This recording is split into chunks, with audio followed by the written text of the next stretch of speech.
আসসালামু আলাইকুম, বিসমিল্লাহির রহমানির রহিম। আজকে আমি রান্না করব মুরগির মাংস দেশি আলু দিয়ে।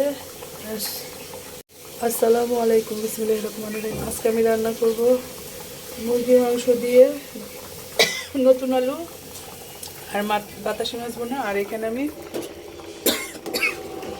টিক্কা করার জন্য, গরুর টিক্কা করার জন্য আগেই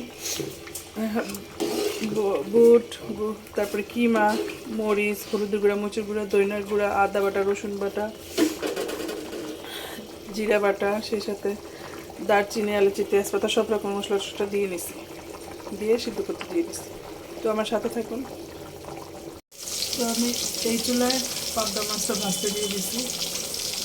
আমি একটু আলুটা ভাজা দিয়ে নিই মুরগির জন্য।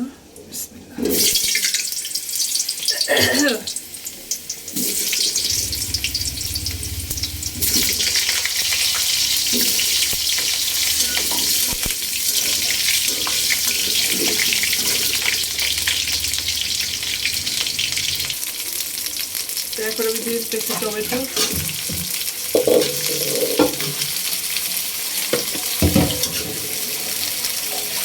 দিয়ে দিলাম রসুন বাটা,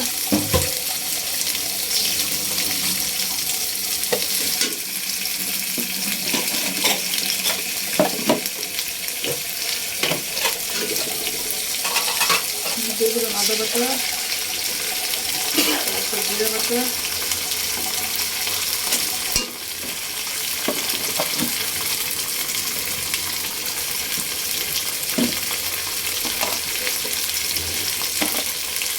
দিয়ে দিলাম স্বাদ মতো লবণ, মরিচের গুঁড়া, হলুদের গুঁড়া, ধনিয়ার গুঁড়া।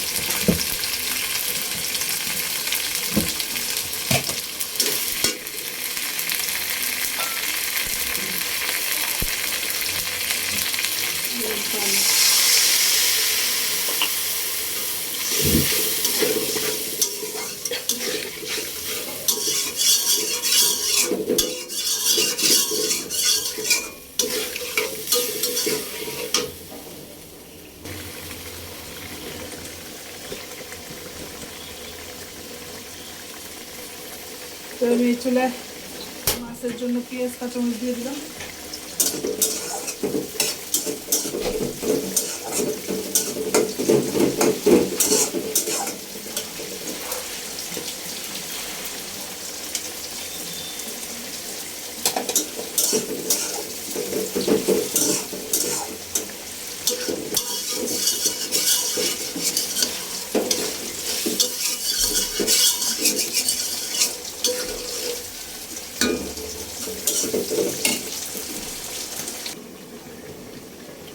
তো এখানে আমার মাছ ভুনাটা হয়ে যেতেছে।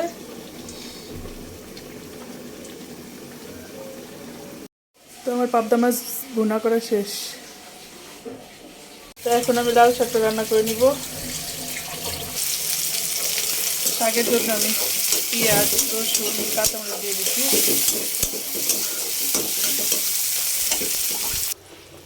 এখানে আমার মুরগিটা প্রায় হওয়ার পথে, আর একটু ঝোল টানলে নামায় ফেলবো।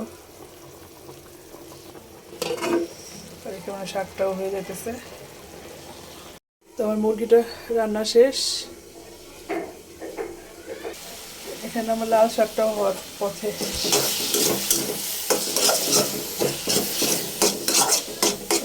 ধনে পাতা দিয়ে নামাই ফেলবো।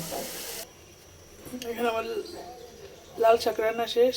তো আজকে দুটো রান্নাবেলা শেষ হলো। তো আজকে দুপুরের জন্য আমি যা যা রান্না করলাম, এখানে হলো দেশি মুরগি আমি নতুন আলু দিয়ে রান্না করছি। তারপর এখানে পাবদা মাছ ভুনা করছি, এখানে লাল শাক করছি, আর লেবু, কাঁচামরিচ। তো সবাই ভালো থাকবেন, সুস্থ থাকবেন। আল্লাহ হাফেজ। আসসালামু আলাইকুম ওয়া রাহমাতুল্লাহি ওয়া বারাকাতুহু।